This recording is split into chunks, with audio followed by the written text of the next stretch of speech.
गुरुर्ब्रह्मा गुरुर्विष्णु गुरुर्देवो महेश्वरा गुरुः साक्षात् परब्रह्म तस्मै श्रीगुरवे नमः।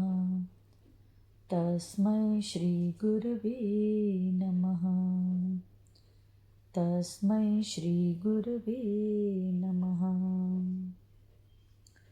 हिमालय का समर्पण योग भाग 4 पाठ 32। अगर कोई स्त्री इस मंत्र का जाप करती है तो वह अपने जीवन में कभी विधवा नहीं होती है, वह अखंड सौभाग्यवती बनी रहती है।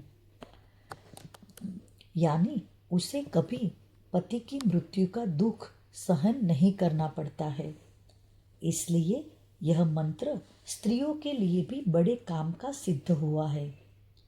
मनुष्य के जीवन में कभी कभी भूत, प्रेत और पिशाच का भी डर होता है और ये भी मनुष्य को जीवन में अलग अलग तरीकों से तंग करते हैं। इस प्रकार की भूत, प्रेतों और पिशाचों की तकलीफों से भी इस मंत्र से मुक्ति मिलती है। अब यह प्रश्न है, ये भूत बनते ही क्यों है?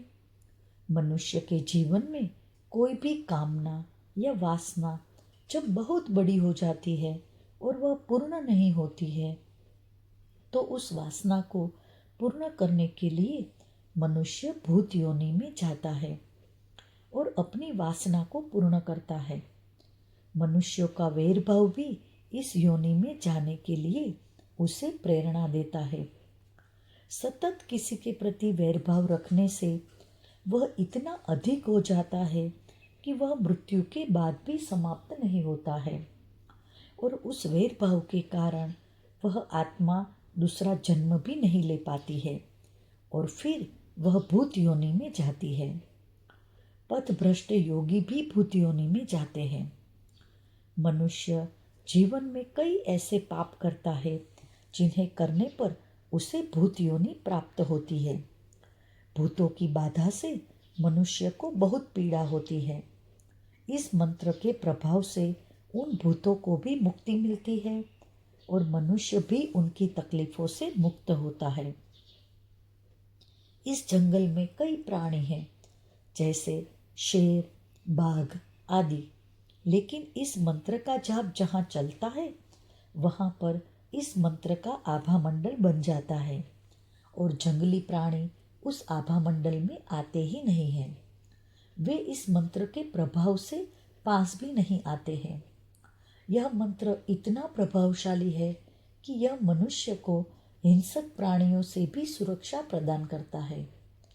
इस मंत्र के जाप का इतना प्रभाव है कि जो साधक इस मंत्र का जाप करता है उसे कोई शत्रु जहर भी पिला दे तो उस जहर का उसके ऊपर कोई प्रभाव नहीं पड़ता है।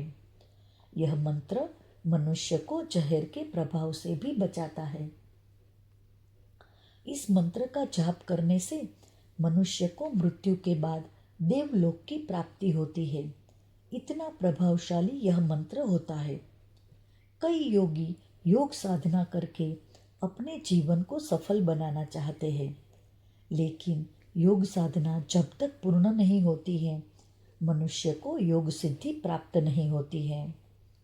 इस मंत्र के जाप से मनुष्य को योग में योग सिद्धि प्राप्त होती है। मनुष्य इसका जाप करके अगर भोजन करे तो मनुष्य को उस भोजन से तेज प्राप्त होता है।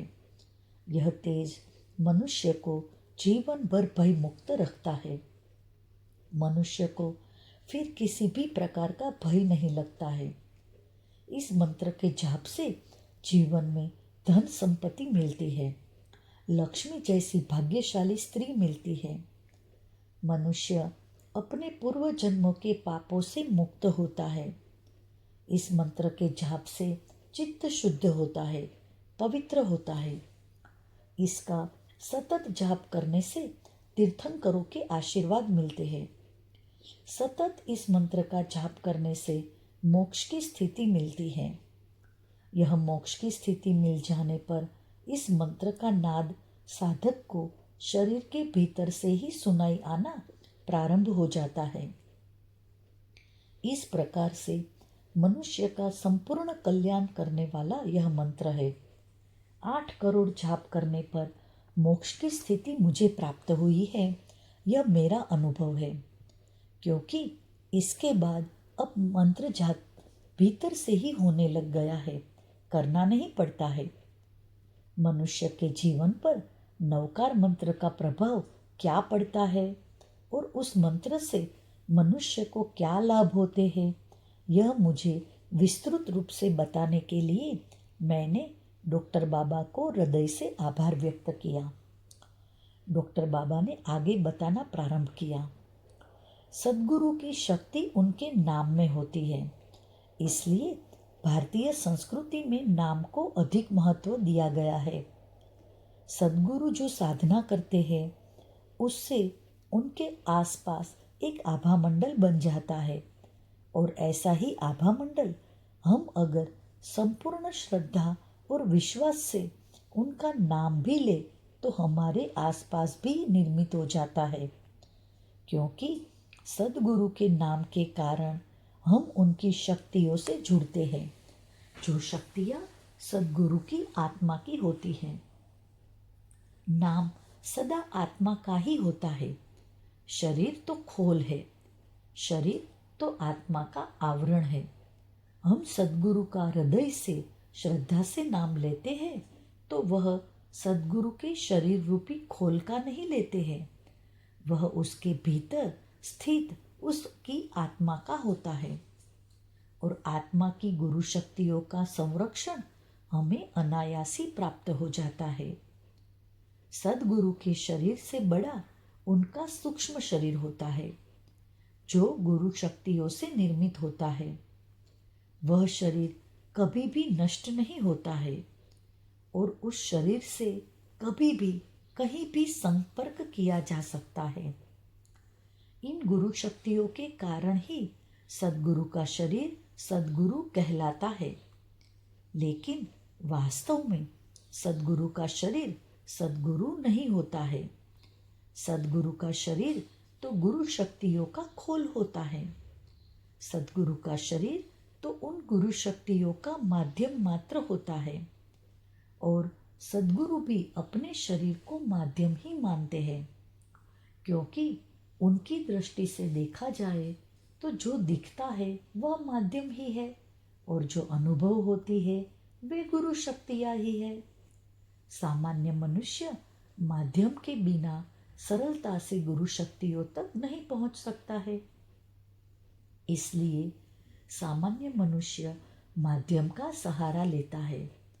जो शिष्य माध्यम के बिना अंतर्मन से ही गुरु शक्तियों तक पहुंच सकता है, उसके लिए सद्गुरु शरीर रूपी माध्यम आवश्यक नहीं होता है। वह सद्गुरु के केवल नाम के माध्यम से उन गुरु शक्तियों तक सीधा पहुंच जाता है। इसलिए नाम का मार्ग सीधा है, लेकिन उसके लिए शुद्ध चित्त, संपूर्ण विश्वास और श्रद्धा की आवश्यकता होती है। गुरु शक्तियों से संपर्क के लिए तो एक क्षण भी काफी होता है। जिस प्रकार से ताली बजने के लिए 2 हाथों की आवश्यकता होती है, ठीक वैसी ही स्थिति यहाँ होती है।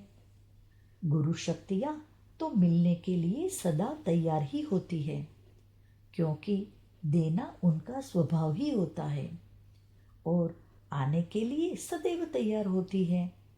बुलाने की प्रार्थना केवल शुद्ध अंतःकरण से होनी चाहिए, और गुरु शक्तियों के प्रति संपूर्ण आस्था और विश्वास होना चाहिए। यानी इस घटना के घटित होने में आने वाले से अधिक बुलाने वाले का ही महत्व है। कहते हैं कि सद्गुरु आते नहीं हैं, लेकिन वास्तव में बुलाने वाले उन्हें बुलाते ही नहीं है, ऐसी स्थिति होती है। गुरु शक्तियों को आमंत्रित करते समय चित्त सद्गुरु के शरीर पर नहीं होना चाहिए। यह सब अभ्यास और साधना करते करते सध जाता है। मनुष्य और पशु पक्षी में आहार, निद्रा मैथुन, भय, ये सब तो समान ही है। आत्मा भी समान ही है। पशुओं में, पक्षियों में भी आत्मा तो होती ही है। केवल मनुष्य के शरीर की संरचना इस प्रकार की है कि वह उपासना, साधना, भक्ति करके अपने जीवन काल में ही मोक्ष की स्थिति पा सकता है। अगर मनुष्य जन्म में भी आत्मा उद्देश्य पूर्ण नहीं करती है तो उसका मनुष्य देह धारण करना व्यर्थ है, क्योंकि मनुष्य ही ध्यान कर सकता है और नियमित ध्यान साधना करके मोक्ष की स्थिति पा सकता है। मनुष्य ने अपने जीवन में केवल आहार, निद्रा, भय और मैथुन का अनुभव लिया और जीवन में ध्यान साधना नहीं की तो मनुष्य के जीवन का उद्देश्य ही पूर्ण नहीं होता है। मोक्ष पाना प्रत्येक आत्मा का जन्मसिद्ध अधिकार है और वह उसे अपने जीवन में पाना ही चाहिए, क्योंकि बिना देह के आत्मा का कोई अस्तित्व ही नहीं होता है। क्योंकि देह के बिना आत्मा साधना कर ही नहीं सकती है। देह का अस्तित्व मनुष्य की आत्मा को देह छूटने के समय ही मालूम पड़ता है। मनुष्य के शरीर छूटते समय एक क्षण में ही सारा जीवन उसके सामने आ जाता है और उसे ज्ञात होता है कि उस मनुष्य जीवन का उसने क्या उपयोग किया और बाद में उसे आत्मग्लानि होती है। यह मैंने क्या किया? जीवन में किए गए पाप उसके सामने आते हैं और मृत्यु होने के बाद शरीर से आत्मा चली जाती है और बिना आत्मा के शरीर भी बेकार है। आत्मा और शरीर दोनों एक दूसरे के पूरक हैं। एक के बिना दूसरे का महत्व नहीं है। और ध्यान, ये दोनों ही साथ में हो तो ही हो सकता है। पशु पक्षियों को ध्यान नहीं करते आता, लेकिन वे भी किसी पवित्र स्थान पर या किसी अधिकारी पुरुष के आभा मंडल में आते हैं तो वे भी ध्यान नहीं कर पाते हैं, क्योंकि ध्यान करने के लिए उनका शरीर नहीं बना है। लेकिन वे शांत अवश्य हो जाते हैं और शांत होकर आंखें बंद करके चुपचाप उसी स्थान पर बैठकर अच्छे चैतन्य युक्त वातावरण का आनंद लेते देखे जा सकते हैं। वे केवल वातावरण से प्रभावित होकर ऐसा करते हैं, लेकिन वे ध्यान नहीं सीख सकते, ध्यान नहीं कर सकते हैं। कई बार ऐसा भी देखा गया है कि आभा मंडल में अधिक रहने के बाद वे भी मोक्ष की इच्छा करने लग जाते हैं। पशु या पक्षी का शरीर मोक्ष पाने के लिए उपयुक्त नहीं है। ऐसे शरीर में रहकर मोक्ष नहीं पाया जा सकता। इसका ज्ञान हो जाने पर तो वे स्वयं ही देह त्याग कर देते हैं, शरीर छोड़ देते हैं और इस इच्छा से छोड़ते हैं कि उन्हें अगले जन्म में मनुष्य का ही शरीर मिले और अगले जन्म में वे मनुष्य देह को धारण करते हैं। लेकिन यह भावना केवल मनुष्य देह धारण करते समय होती है। बाद में वे भूल जाते हैं कि उन्होंने मनुष्य जन्म ही क्यों लिया था और फिर मनुष्य का जीवन चक्र चलते रहता है। पशु पक्षियों से मनुष्य बनना यह आत्मा की उत्क्रांति की प्रक्रिया के तहत ही होता है और बाद में अच्छे कर्म और बुरे कर्म करना और उन्हें भोगना, यह सब एक चक्र के तहत चलते ही रहता है। इसी को मनुष्य जीवन कहते हैं। आत्मा को मनुष्य देह धारण करने के बाद भी बहुत दिनों तक पूर्व जन्म की बातें याद भी रहती हैं। इसलिए कई बार हम देखते हैं छोटे बच्चे कभी अचानक ही हंसते हैं तो कभी अचानक ही रोते हैं। यह सब पिछले जन्म की बातें याद करने से होता है। पिछले जन्म का प्रभाव इस जन्म पर कुछ वर्षों तक रहता है। छोटे बच्चे उसी प्रभाव में रहते हैं। जैसे पिछले जन्म में किसी की अग्नि से जलकर मृत्यु हुई हो तो वह बच्चा बचपन में सदैव अग्नि से डरेगा, जबकि उस जन्म में अग्नि से जलने का कोई अनुभव उसे तब तक नहीं आया होता है। ऐसा डर उसमें अपने पूर्व जन्म के प्रभाव के कारण ही होता है। 5 साल के बच्चे होने तक यह प्रभाव उसके ऊपर रहता ही है। बाद में वह धीरे धीरे ये सब बातें भूलने लगता है, क्योंकि बड़े होने के साथ साथ वह नई नई बातें भी सीखने लग जाता है। 5 साल तक उसे याद रहता है कि उसके मनुष्य देह धारण करने का क्या उद्देश्य है, उसने मनुष्य देह क्यों धारण किया है। लेकिन समय के साथ साथ वह अपना यह मूल उद्देश्य ही भूल जाता है, और बाद में यह उसे तब याद आता है जब या तो उसे परमात्मा के किसी माध्यम के सानिध्य में जाने पर आत्म साक्षात्कार मिल जाता है, या उसकी मृत्यु करीब आती है। इन दोनों स्थितियों में उसे वह उद्देश्य फिर याद आ जाता है। मनुष्य जन्म मिलने पर उसका उद्देश्य भूल जाना तो ऐसा ही हो गया कि गंगा गए गंगादास और जमुना गए जमुनादास, यानी वह जहाँ जाता है वह वहीं का होकर रह जाता है। मनुष्य देह धारण करने पर वह आत्मा भूल ही जाती है कि मेरा अपना कोई अलग अस्तित्व है।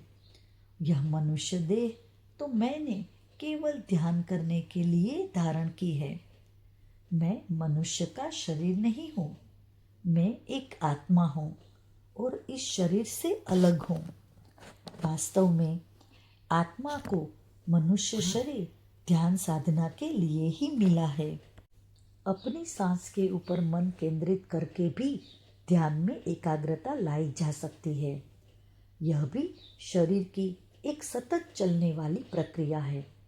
प्रथम मन को एकाग्र करके विचारों पर नियंत्रण करना होता है। कई स्थानों पर ऊर्जा प्रवाह ऐसा होता है कि मनुष्य के विचार बंद हो जाते हैं, लेकिन उसके अंतर्मन में कहीं जो भय का भाव होता है वह प्रकट हो जाता है और मनुष्य को उस स्थान पर भय लगने लग जाता है। ध्यान की शुरुआत में तो मनुष्य के अंदर के विकार, बुरे संस्कार ही आड़े आते हैं। प्रथम उन पर विजय पानी होती है, बाद में ध्यान साधना हो सकती है। आत्मा को जिस प्रकार की सामूहिकता मिलती है उसी प्रकार से उसकी प्रगति होती है।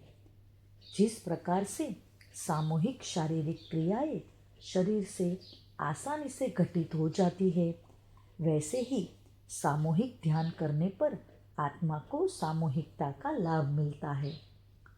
सामूहिकता में रहने की, सामूहिक ध्यान करने की आदत तो हमें पहले से ही थी। हम समाज में भी थे तो संघ के साथ ही चलते थे, संघ के साथ ही रहते थे, और वैसे ही सामूहिकता में हम यहाँ भी रहते हैं। हम आए अलग अलग स्थानों से हैं, फिर भी सामूहिकता में रहने की आदत सभी को है। इसी कारण हम यहाँ आपस में अच्छे से रह पाए हैं। सामूहिकता में रहने से अहंकार पर धीरे धीरे नियंत्रण हो जाता है, क्योंकि हमें हमारे दैनिक जीवन में छोटे छोटे सामंजस्य, छोटे छोटे तालमेल करने ही पड़ते हैं। ये छोटे छोटे तालमेल भी इस सामूहिकता में रहने के प्रयास के भाग ही है। हम में से प्रत्येक को कुछ बातें छोड़नी पड़ी थी। दूसरों की कुछ बातें पसंद न भी होने पर भी सहन करनी पड़ी थी, और यह सहन करने के कारण ही हमारी सहन शक्ति का विकास हुआ है। मनुष्य के प्रथम कुछ वर्ष तो सामूहिकता से तालमेल बिठाने में ही चले जाते हैं, लेकिन कुछ साल रहने के बाद तो सामूहिकता जीवन का एक अंग ही बन जाती है। अकेले अच्छा नहीं लगता है। फिर तो यह स्थिति होती है कि हम अकेले भी होते हैं तो चित्त से सामूहिकता में होते हैं, और सामूहिकता में होते हैं तो अकेले ही होते हैं।